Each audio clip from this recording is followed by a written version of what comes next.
Is Bitcoin a bubble? It's a very good question. The answer is fuck knows, really. Nobody really knows. But if you look at the way that the charts look on it, it's gone sort of parabolic and, it keeps going up and up and up. And, we're getting these corrections every now and again. But, if you compare that to previous famous bubbles, whether that's the tulips, whether that's the Nasdaq with the dot-com burst, if it was the South Sea bubble, if you look at the housing derivatives, all the twat wanks that were in that, and in 2008 brought that crashing down. These were going up by sort of maybe 200%, something like that, maybe 500%. In the case of the Nasdaq, it went from like, what was it? It went from 1,000 points to 5,000 points. And it's never recovered from it. This has gone up like so much. This has gone up like 2,000% in a fucking year. And if you look at it over the course, it's had these corrections, but it just keeps going up and up. It looks to me more like it's the adoption curve of a new technology than it does a bubble. Because if it was a bubble, it would have burst by now. That's my personal take on it.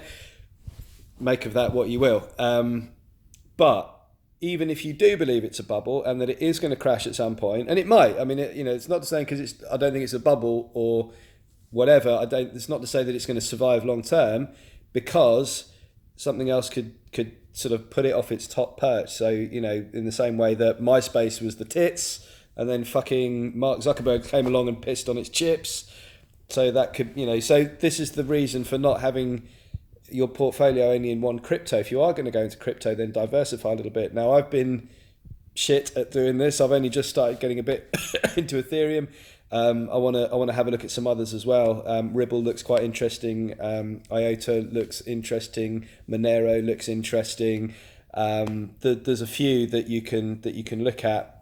There's about 1,000, coins in total. If you look at like the top 1,000 coins, and anything within the top sort of 30, maybe, that's got a decent sized market cap is definitely worth having a look at. Don't go for the really small little ones, because fuck only knows, right? It's just some cunt that's just trying to take your money, probably. But have a look at the ones that have already got a market cap of a few billy, really, to be sort of on the safe side, or at least maybe minimums, maybe a couple 100 million, something like that. Don't go for the really little ones. I wouldn't anyway. Again, whatever, not financial advice. Do what you want.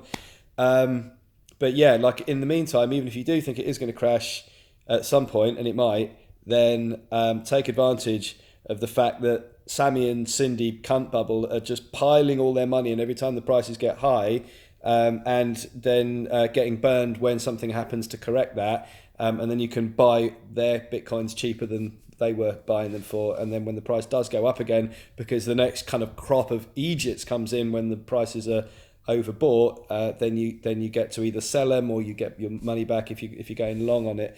But that's what I personally am looking to do, is like just see whatever the numpties in the market are doing, which is most of them, and kind of doing the opposite to that and trying to stay ahead of the Egypts. Good luck.